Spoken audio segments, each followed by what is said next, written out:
Welcome, everybody, to another episode of the Iowa Gravel Series Podium Podcast. My name is Chris McQueen, and as always, we have an amazing racer with us today, Brian Johnson, on the Nebraska Medicine team. And actually, Brian has been on the podium several times since the beginning of the Iowa Gravel Series, but this is the first time we've actually caught up to have a podcast episode, and I'm really looking forward to it. Brian, thank you so much for joining us. Yeah, no problem, Chris. Check.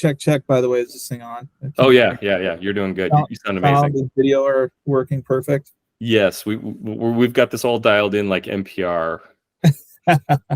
Perfect. Yeah, I have been on the podium a few times with the Iowa Gravel Series. Unfortunately, I haven't taken the top step of the podium.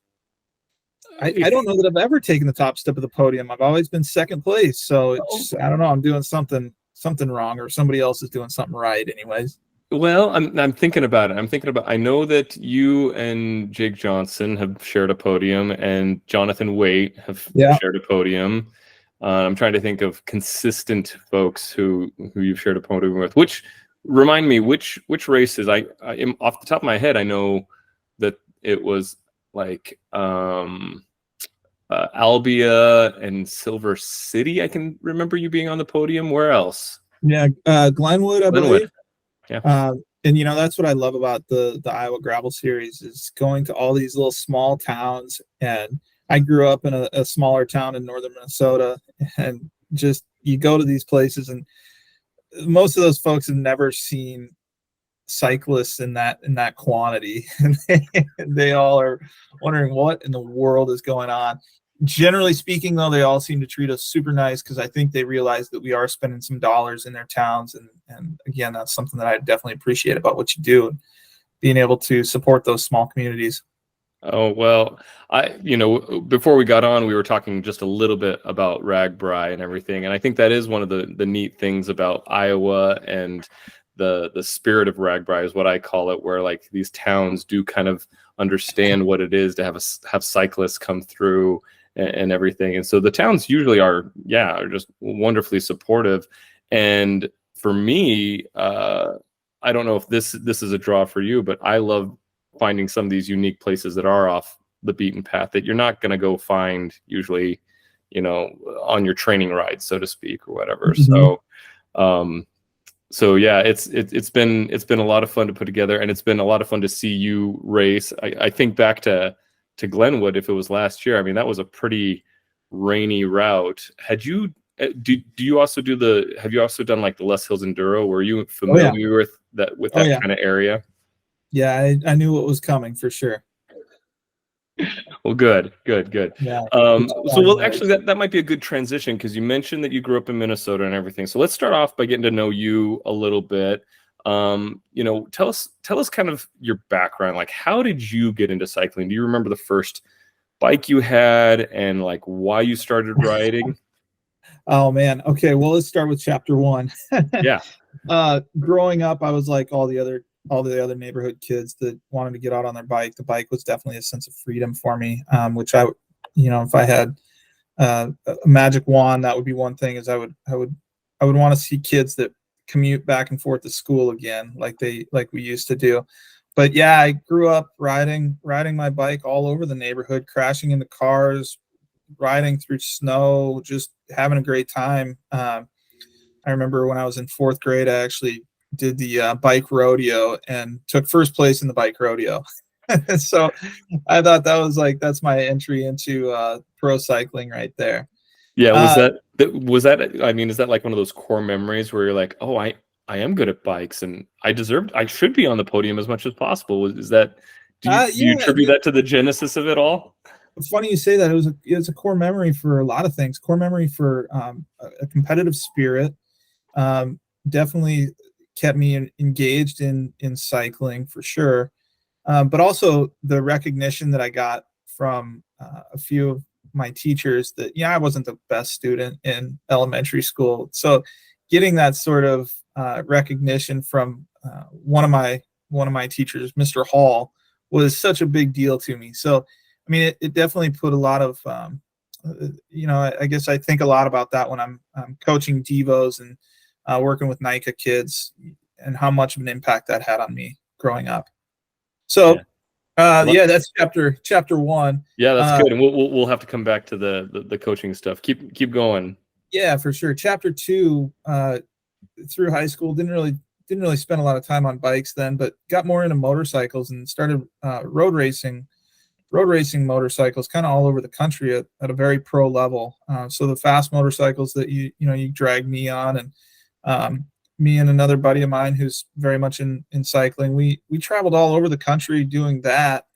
And cycling at that point was really just a way for me to stay trim.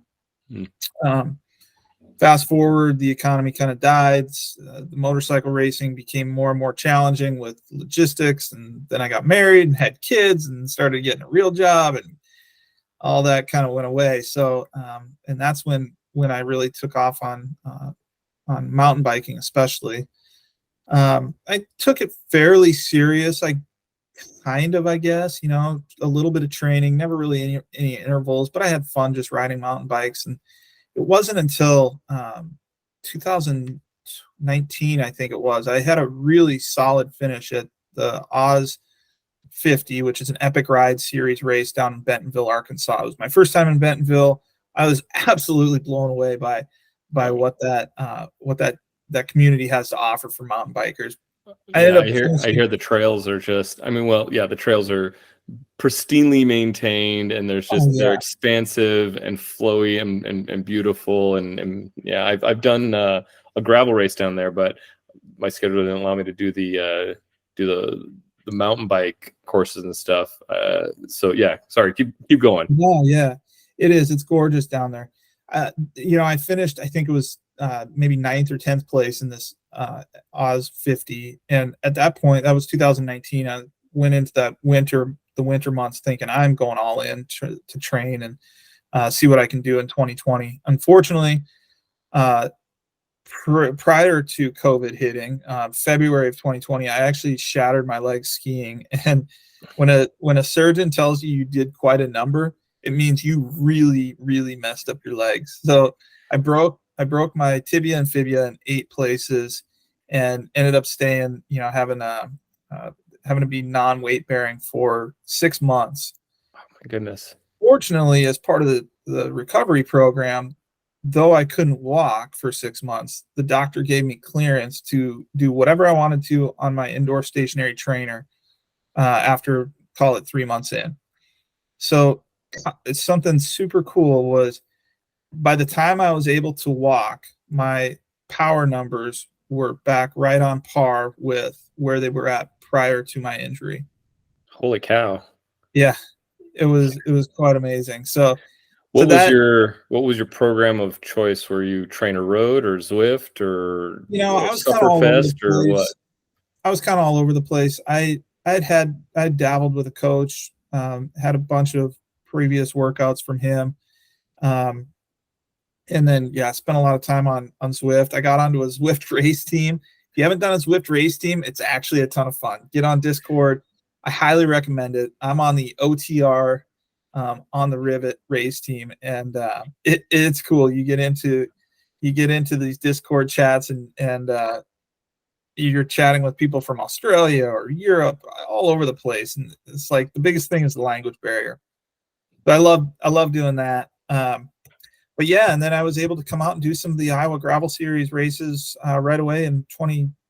Did you have any in 2020 or 2021? I remember doing one and feeling like, man, we hit the rumble bars or something, and it shot so much pain in my leg, but I was still having so much fun. So you must have done that in late 2020, I think. Yeah, so the first race I ever put on was in September of 2020. That was the original Glenwood gravel grinder, and it wasn't even a race, it was a ride, because I'd come up with the idea for doing even a ride in late 2019 and posted it like my birthday, March 9th in 2020, and then COVID, everything hit, and I was just so tired of people canceling things. I'm like, I'm just not canceling it. I'm just going to do it. And so I did that one ride in 2020, and then the series started in 2021. That next year, I is when I started the rest of it. So yeah, was that Silver City, or if you're hitting cattle guards, I'm thinking more of that would have No, been it wasn't cattle guards, Glenwood. just the washboards Oh, in the middle of the road. I think it was Silver City. Yeah. Anyways, so no, yeah, Glenwood. I don't remember. It was a great race. Whatever it was a great race. but the pain, you were still recuperating even at that point. Oh When yeah, that happened. for sure. Were you already on Nebraska Medicine, racing with them? Oh yeah, yeah. So if I could just chat a little bit about Nebraska Medicine Cycling Team, a couple of changes for this year. So Nebraska Medicine Cycling Team, I actually started that with a gentleman named Dr. Hine, who had a different business. It was called the Enhanced Health Network years ago. We started this team probably 7 or 8 years ago, and we actually started it with the mission of we want to be a competitive race team, but really we want to try and help out a few different community causes if we could. So initially it was the MS Society, which unfortunately the MS 150 bike ride is no longer in Nebraska here.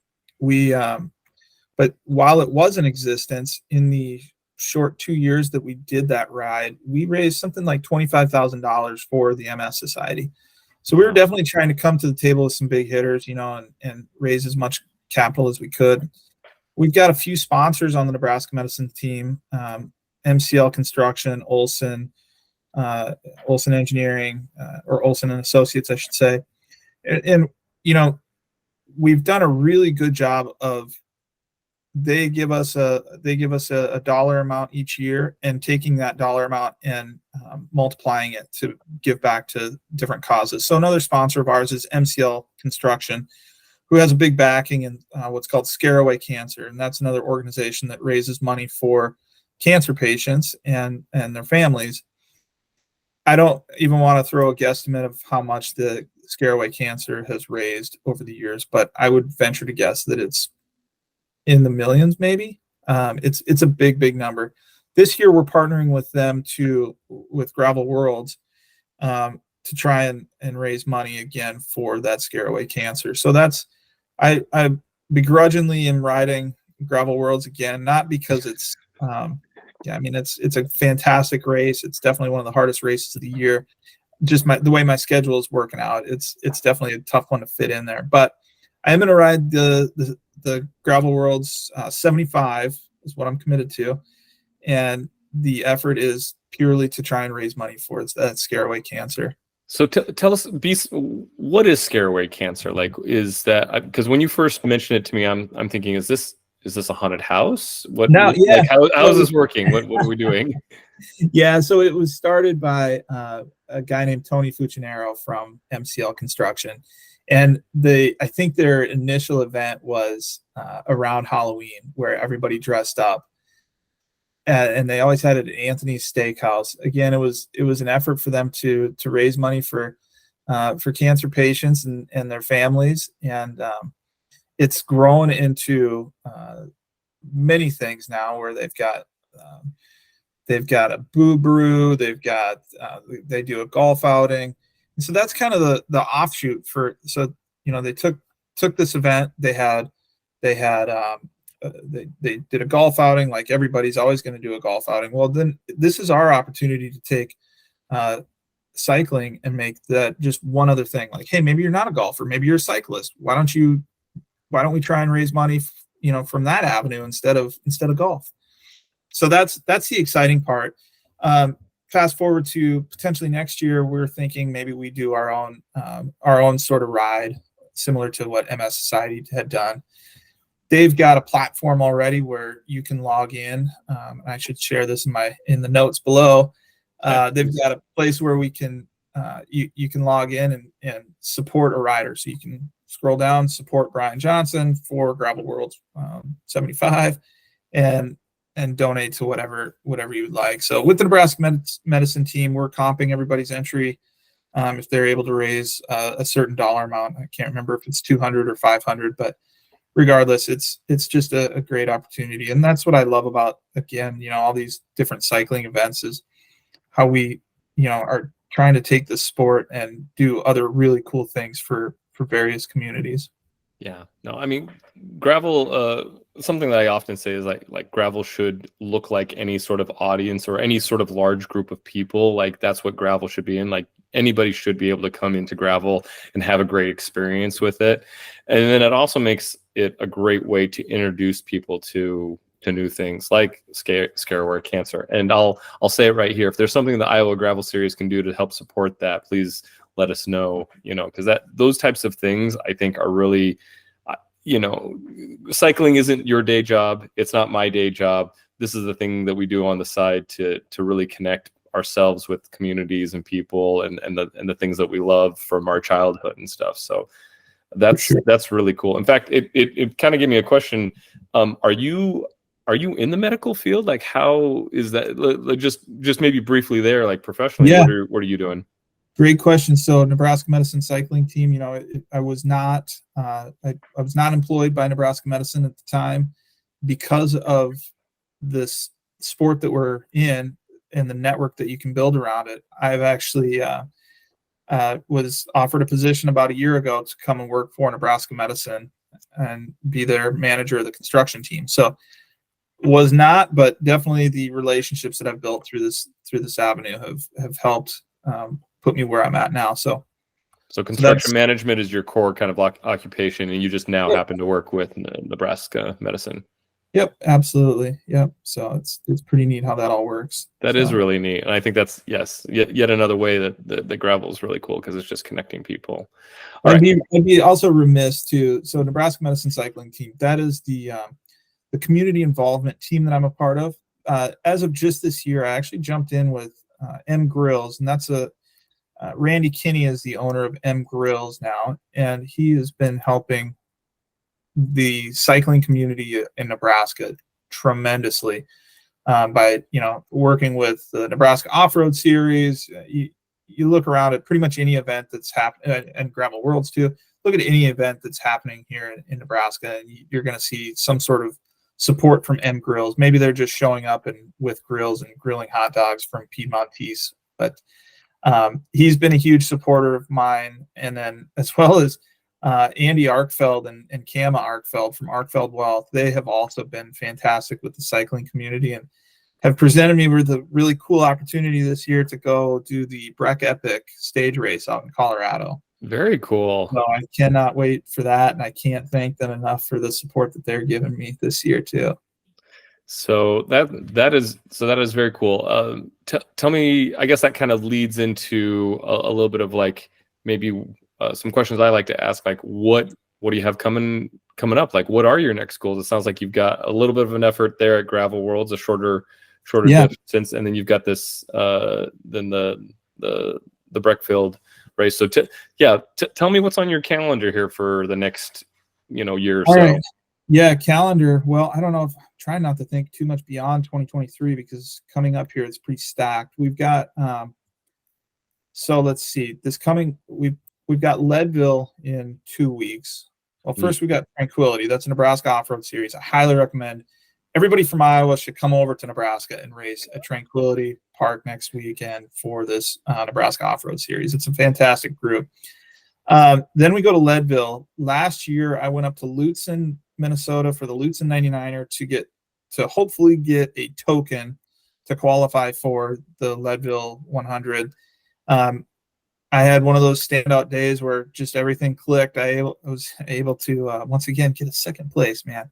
I got second place at the Lutzen 99er, which gave me automatic entry into the Leadville 100 with Gold Corral. So I deferred, once I got that, I deferred to this year. So schedule looks like this: Tranquility, Leadville 100 the following weekend, a couple days off, roll right into the Breck Epic, which is a stage race that leaves from Breckenridge. Each day it is a loop that goes around Breckenridge. So always anchored right in the middle of Breck. I cannot wait, even though I've had some really bad luck in Colorado with broken legs and whatever else. But then after that, I come back and do, Gravel Worlds, I think, is the next one. And then we go out to South Dakota to do the Dakota 5.0, which I've done the last 7 years. It's a mountain bike race that is just a grassroots mountain bike race. Again, I highly recommend everybody check that one out if you like mountain biking. From there, we go straight to Gravel Nationals. That's a USA Cycling event. I am registered actually for the age group, which I don't typically do age group registration, but this is a pretty cool opportunity to potentially get a jersey. So that's the goal there, is to get the jersey, and I'll be 40 years. I'm racing the 40-year-old category this year, so it's I don't know, maybe my opportunities there. We'll see. Well, as someone who turned 40 a couple years ago, I know it's really hard to say that number for whatever reason, everything, but it sounds like you're in a good place and you got a really good, interesting lineup. I'm curious, with that stacked lineup and everything, what is your, and I don't always ask this for everybody, but like, tell me a little bit about maybe your training and your nutrition going into this lineup, because this is quite a schedule, and you've got a lot of really great opportunities here coming up. So I'm curious how you're preparing for that physically, and Yeah, well, good question. I've really done a lot more volume this year than I have in previous years. I'm doing very few actually interval training like I had in previous years. It's just been a lot of get out and just do long days and try and do some of those back to back. And nutrition has been something that I really started focusing on right during my injury, I guess, where I really took a focus on the things that I was putting into my body and trying to fuel that recovery. And, it's something that's kind of maintained. So from a nutrition standpoint, I guess I just eat a lot of carbs. I eat a whole heck of a lot of food. Costco trips are, on the weekly for me. But yeah, I've been spending a ton of time on the gravel bike, and if it's junky weather or I'm in between meetings, it's jump on the indoor trainer. That's been a mainstay for me.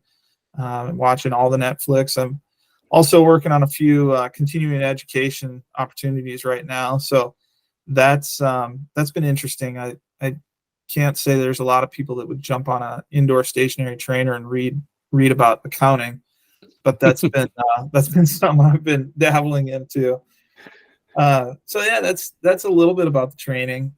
Also, it's been helpful. My wife has really gotten into cycling over the last couple of years through the Prairie Bloom cycling team, and that's been super helpful from the standpoint of her and I will go on a training ride, or just the level of support that she's given me to be able to do this crazy sport that can be very, very selfish. Yeah, but I've talked to several folks from Prairie Bloom. Several of them have been on the podium. In fact, I think they swept the podium at Pisgah last year, which I thought was really fun to see a whole team take it over. I'm like, that just shows the strength of what Julie and Kamei, and I'm trying to think of let's see, there's Hannah Fong that I've interviewed as well. I don't think that one's been posted yet. So there's just a great group of women in Prairie Bloom, and big fans of them. Did your wife find them on her own, or did you kind of introduce her, or how'd that work? That was all Sarah. She has been a social butterfly in this cycling community, which is so different from how I approached it years past, where I was just go to the trail, do my ride, be done, not chat with too many people.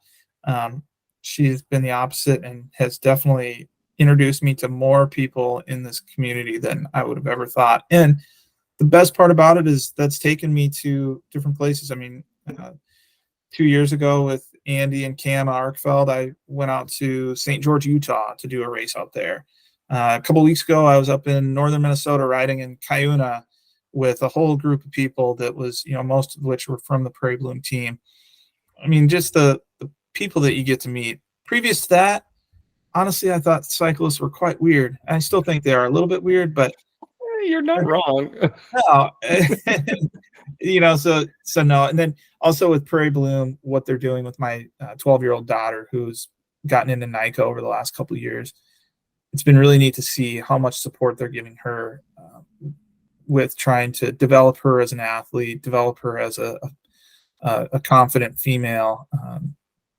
I just can't say enough about what that group is doing, and I'm so glad to be a part of it, sort of.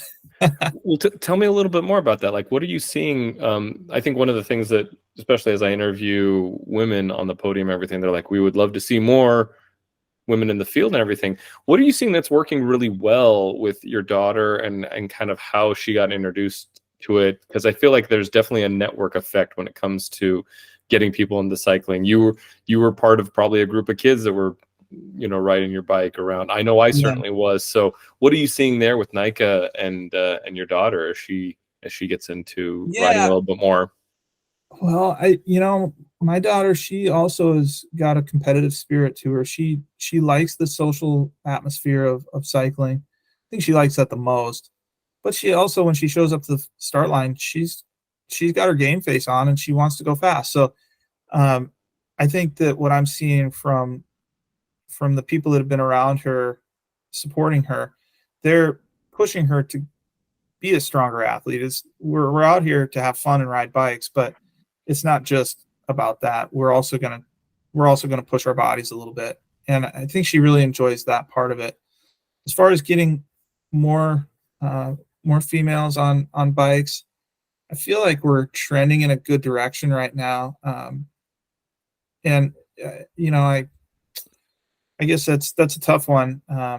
But I think, like what you do with equal podium ceremonies, equal payouts.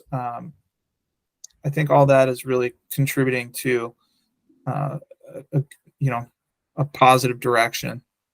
What's not contributing in a positive direction is the people that like to get on social media and blast race promoters, or really just say all kinds of negative things about what might not be happening, as opposed to Mm. phone and saying, if, let's say, Chris, you didn't do a podium ceremony, pick up the phone and say, hey Chris, I wish you would have done this, can you do it next time, as opposed to trying to kill what you've built with the Iowa Gravel Series. I think you're doing a fantastic job, but I'd like to see just less of the social media blasts and just more human to human interaction. Yeah, I can hear you on that. I mean, and it is hard. Sometimes I think, you see this a lot in a lot of big events and a lot of things with social media now, where we feel like, well, the best and most fair, I don't know, I'm not quite sure, fair way to let people know that you don't like something is to put it out there in the complete open, so that you're not, say, hiding it or trying to. I don't know. I'm not completely sure. I will say that as a promoter, I appreciate and want and welcome any feedback. Like I'd like to imagine that I'm mature enough and also professional enough, even though this isn't my day job, that if someone has feedback or something for me, I'm going to listen to it wherever it is. That's fine. I'm going to take that. But I will say that I do appreciate it when someone pulls me aside, and I've had it done recently at the last race at Albia, where they're like, hey, this is not good.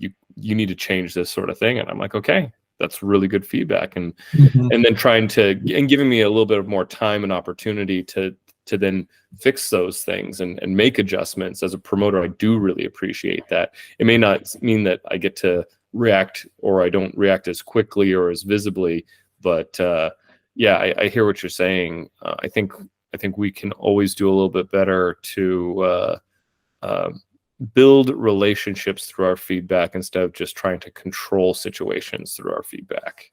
Yeah, absolutely. On a maybe a little bit lighter note, so feedback for you. Yeah. And what I would love to see from Chris McQueen and the Iowa Gravel Series for Bring it on. So this is, and I don't know, maybe I shouldn't be talking about this, because maybe this is a great idea that I should implement myself. But here's what I think we need in our Midwest is in a gravel stage race. Okay. What would be your like dream gravel stage race, because I've Oh, done good. stage events, I've done tours, and I've done Yeah. races, but doing a stage race myself, that's not something that I've done. So this also maybe gives me an opportunity to go do some homework. I'm just like, honey, I got to go do this stage race because we're thinking about it. So what are some good examples of stage races? What are some things that you think would be interesting? Oh, how the heck should I know? I've never actually done a stage race before. Then how do you know you want one? I'm now Oh, really confused. here's how I know I want one, because I have a hidden talent of being able to eat. I can feel my way through these events. I'm very confident of it. The Breck Epic stage race, my goal is to actually come out of that thing weighing more than I went into it. The perfect stage race, I think, for a gravel series. I don't know what the distance is. Maybe it's a mix between 60 or 100K and 200K. I don't know. Um, call it 65 miles to 100 miles for, call it 3 days. Maybe it's a Friday, Saturday, Sunday to start, or something along those lines. Maybe you want to make it a 6-day race at some point. But it's I think that trying to keep it where it's a low barrier of entry, which can be a challenge. I like it that you always, that it would just be one single route, a wet route and a dry route, of course, but not varying distances. And yeah, leaving from one central location, having different categories that you can race for. So similar to the Tour, which we just got done with the Tour de France, having, maybe you have a climber stage, maybe you have a sprinter stage, or points, I should say, not a stage, but have, various spots where you got different segments that people can be the king of the mountains, or people can have that sprint stage, or maybe somebody is the king of the MMR. And, from your perspective, maybe it's something you could just track through Strava. And for the first year, like, people just have to give you a little bit of grace. Maybe we're not going to be able to put timing chips at the beginning and end point of each MMR, because that's quite costly to do, but give you a little bit of grace, and maybe a little bit of an honor standpoint too, of who actually took the win at the end of the MMR. I think that there could be a lot of cool things. You've got the sponsor from the jerseys, so you could already have all the jerseys made up, where you've got the MMR jersey, you've got the King of the Mountain jersey, whatever it is. I don't know. I think there's some merit here. We don't have any good gravel stage races. Yeah, So that's true. And so we're brainstorming here. This is just a friendly brainstorm. This is not a promise for me or for you or anything. But as I'm listening to that and thinking as a promoter and some things that I've wanted to do, I know points are something very interesting that I'm looking at. One thing that I would also love to do, and I'm curious on your thoughts on this. I think some of the most beautiful times to ride. I love riding in the morning, and I love riding at evening. So have you ever seen a stage race where maybe it's like you've got a morning ride, and then you've got a break, and then and then another one starts in the evening? Because I've thought about putting some events, especially in the summers here around here. It can just be so beautiful and nice weather. So I think about that. That could be interesting, and that way you get some, maybe a different way of doing different lengths. So you still do the same course, but you can chop it up into smaller bits, so that people that can't do 60 miles back to back yet can kind of move into that stage race style a little bit. I think about that. I think the Lus Hills are essentially our gravel Dolomites right here. So we could put together something really interesting from, say, north to south in the Lus Hills, and get a lot of really interesting terrain and diversity. So those are some of the ideas that come to my head when you're thinking about this. What do you think? I think it's all. I think that the spirit of gravel would lend itself to any sort of new ideas like that. Whatever the spirit of gravel is, I'm sure it would approve. Yeah. Okay. So, morning and evening race. Boy, that's tough for a guy that likes to go to bed at 8:30. But maybe that's a good opportunity for Jake Johnson or Jonathan Waite to go on a solo break in the morning and blow their legs up, so that we can maybe have a better opportunity against them in the evening. Right. Yeah. I have to tell you a quick funny story, but I don't know how well you know Jake Johnson. You raced Only, against him at only Alba. from our race in Albia is the first time I actually talked to him.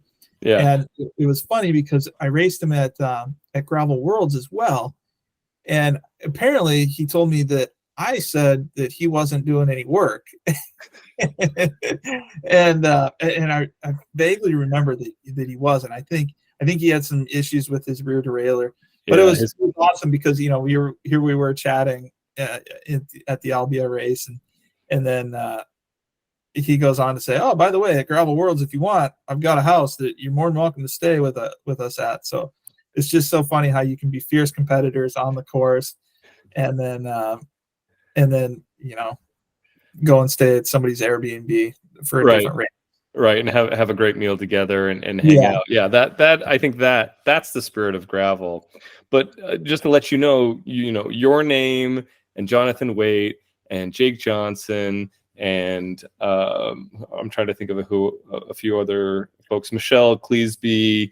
Some of these names have started to become like in my house, like a household name where I'll talk about how the race went, and my son, who's 12, he just actually turned 13 today. He'll talk about him, and he was at Albia, and he actually was doing all the registrations for me, and I think Jake came up afterwards and said that my son Jacob, was checking him in, and he goes, "Yeah, Jake Johnson." He goes, "Oh, the legend." And oh my gosh. hands him his tag and everything. And so you're getting to build some notoriety in some of these younger folks, that at least in the McQueen household, that we'll see if we can get you and everybody else to have a little bit more awareness and notoriety in the younger generation, which might help out with some of these goals that we have about getting younger kids and everybody out on their bike, just riding around. So yeah. All right. Okay, so we've talked a little bit about next year, and you've got a definite full schedule, so we're going to be following along with that and rooting for you. I can definitely put a link down in the description for the podcast and on YouTube for the events and the sponsors you're working with for Scareway Cancer and anything else there. But you alluded to something early on about having a magic wand and being able to give that to every kid so that they can go off and ride. I want to dip into that maybe a little bit too. What is it that you would love if you had this magic wand to just make anything happen in gravel? It sounds like you've got a wish list for a series, a stage race. We want more kids on bikes. What else do you wish was going on if you could just change it or make something happen? I'm loving what's happening with the NICA series right now here in Nebraska. I think that is definitely getting more kids on bikes, and I like it that there's a few teams that are really saying, we're excited about getting kids on bikes, but we also want a competitive team. And I think that's really going to help elevate the sport. I hope that it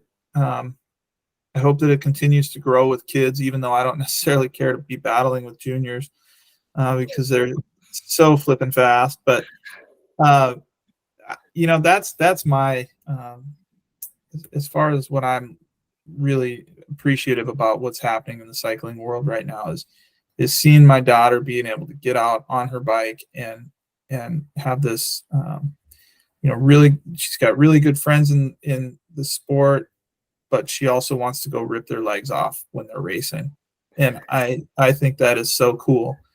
As long as she's willing to on the bike say, "Hey, if you want to come over and play later or come to my birthday party," then we know that the spirit of gravel and the spirit of biking is really working, right? Yeah, and they're all giving each other hugs at the end. So it's so cool to see that. As far as our gravel series, I think the gravel series is strong here in Iowa and Nebraska. I think we've got a great foundation. What you're doing with Iowa is phenomenal. Having as a series, a points chasing series, I think is great. my true passion is actually riding mountain bikes, though, and I do wish that it's kind of strange to see how low the numbers of mountain bike racers there actually is, considering the amount of trails that we have locally here, the support that Thor has. Man, there are so many people that are willing to go out and work on trails, and it's fantastic for people like me that just love to ride these trails. I'm just surprised that from a racing standpoint, the numbers are quite down from where I think that they could be. I don't know what that is. I don't know. I haven't been tracking the mountain bike numbers. I mean, overall, there's been a little bit of a, I think, I don't call it a sophomore or junior dip or whatever, coming out of COVID, we definitely hit a hot spot there for a little while of a lot of people participating. And then I've seen a little bit of dip and things kind of coming back to baseline. Do you think that's what you're seeing, or do you think you're seeing a decline in mountain bike participation and that's what you want to see turned around? Yeah, I don't know that it's necessarily been a decline. It just seems to be kind of holding steady. So it's there's room to grow, and there has been room to grow for quite some time. COVID definitely didn't help things. There for the longest time, we had a husband and wife, Roxy and Ryan and Roxy Fagan, that were running the mountain bike series here.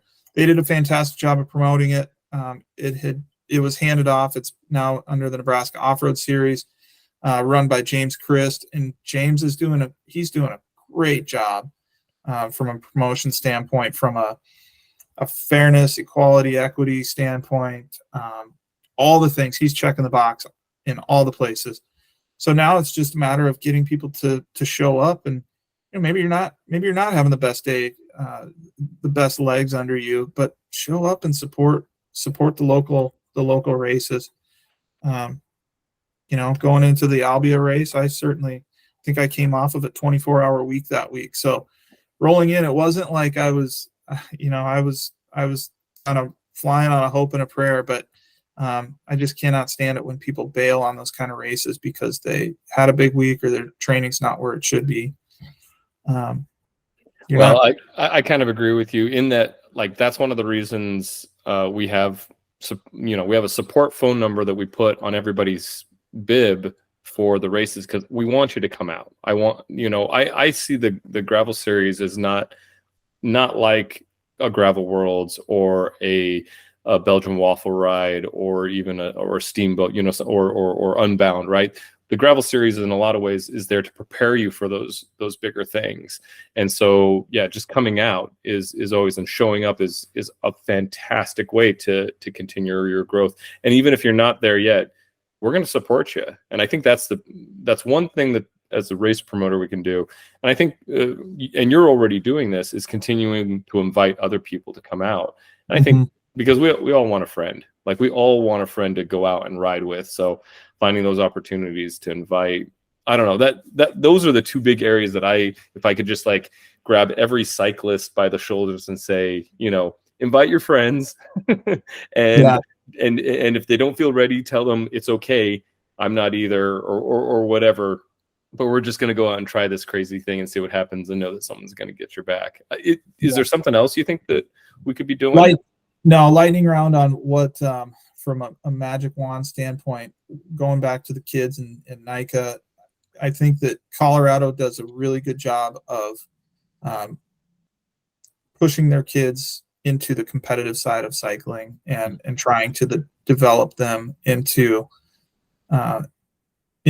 top level athletes. And I would love to see Nebraska, Iowa, really anywhere in the Midwest have some group that takes that sort of initiative. And I say this, I'm not volunteering myself because I do not have the time to do that, but to really put a serious focus on a group of youth athletes, both male and female, to get them into top level pro cyclist athletes where we can follow along. You look at what Kate Courtney and Chris Blevins have done for the sport of cycling. And now you're watching the Tour de France where you got Sepp Kuss and, some of these just outstanding athletes that are coming from America and what that's going to do. So I think that we need to I think that Nebraska and Iowa could potentially do that. We've got all these corn-fed athletes that are strong. Absolutely. No, that's a really good point. I'm going to be thinking more about that. It's when I think about developing an athlete, I also think of it as very much of like developing a scientist, developing a professional in any field, right? Learning how to make a plan, learning how to figure out and what it is that you need to do to get to that next step, working with colleagues, working with coaches, working with a team. There's so much value that comes from growing up in a competitive environment that I think we sometimes lose. And I was talking to Nate Kulbum recently about this. I think we lose when everything's kind of a participation sport. Not to say that, like, this is hard for even for me to say because I was never on a podium, and so that's why I direct. It's kind of like if you can't if you can't teach, if you can't race, direct, and that's fine.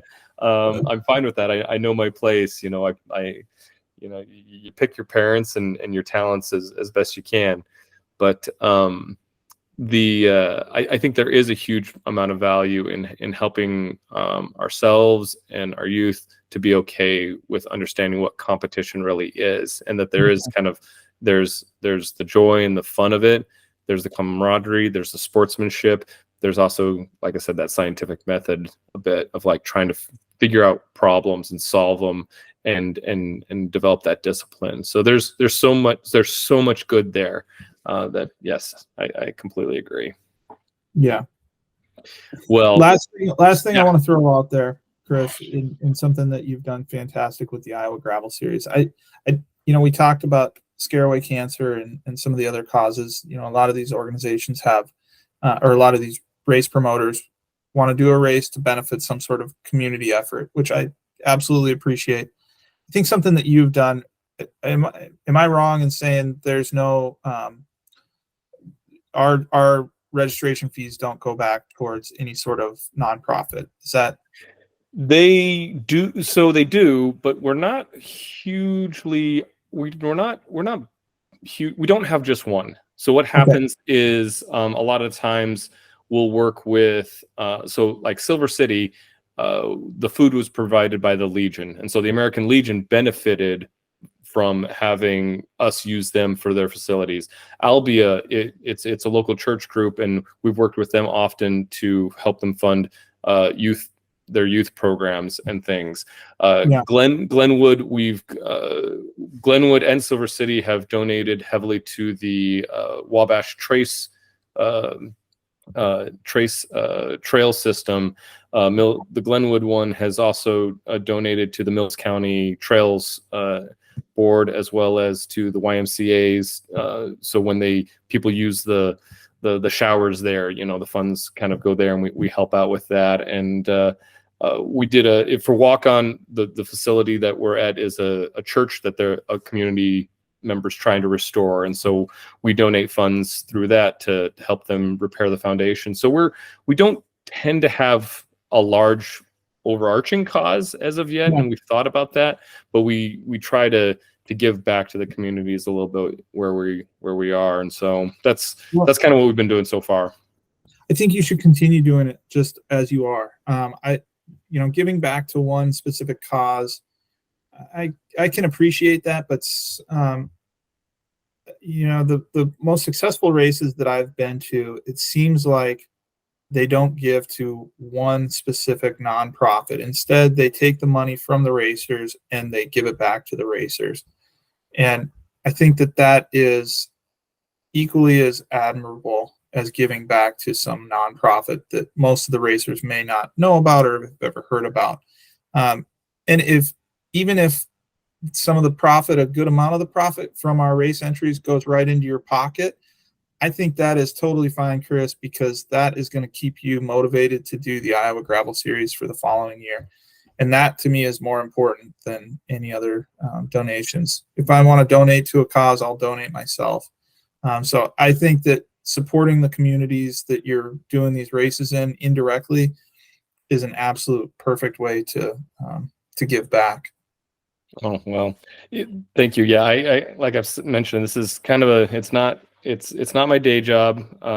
It's something that I love, and the little bit that has come in sometimes is basically just paid for an extra pair of wheels, or a wheel set or something like that. It's definitely not big money by any means, but we have a new board of directors that I brought on for next year. Michelle and Dave Cleesby, Ian Brightlow, and Casey. Why am I forget Casey Ralstons?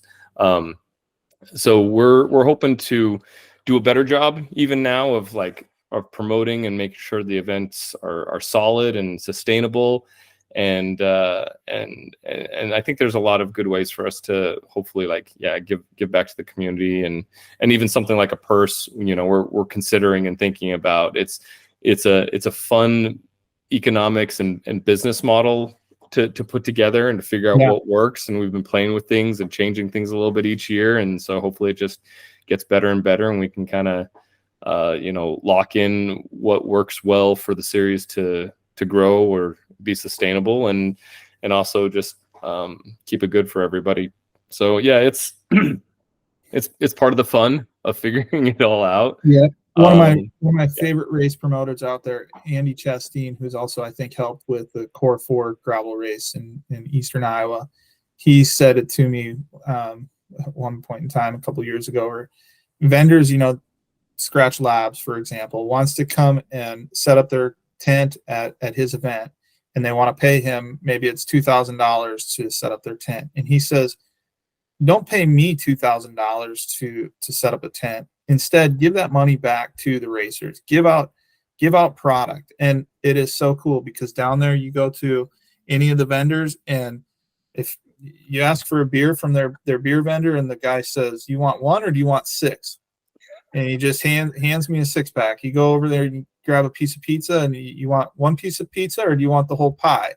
And it's like, all these people are there free of charge, and instead of paying the promoter the couple $1,000, they're giving it all right back to the racers, and that's what keeps us all coming back. Yeah. And there's some good examples of that, Gravel Worlds, and we're looking to hopefully have a booth there, and they're not asking, they're being a good helper promoting smaller grassroots events and things like that. And so I think there's a lot of good that we can do to keep this all moving. Well, Brian, this has been a fantastic conversation. I've loved getting to know you and hear a little bit about what you're doing. Thank you so much. Really appreciate your time today. Yeah, absolutely. No, thank you for having me on. All right. Well, we will see you soon. Catch you later. Bye-bye.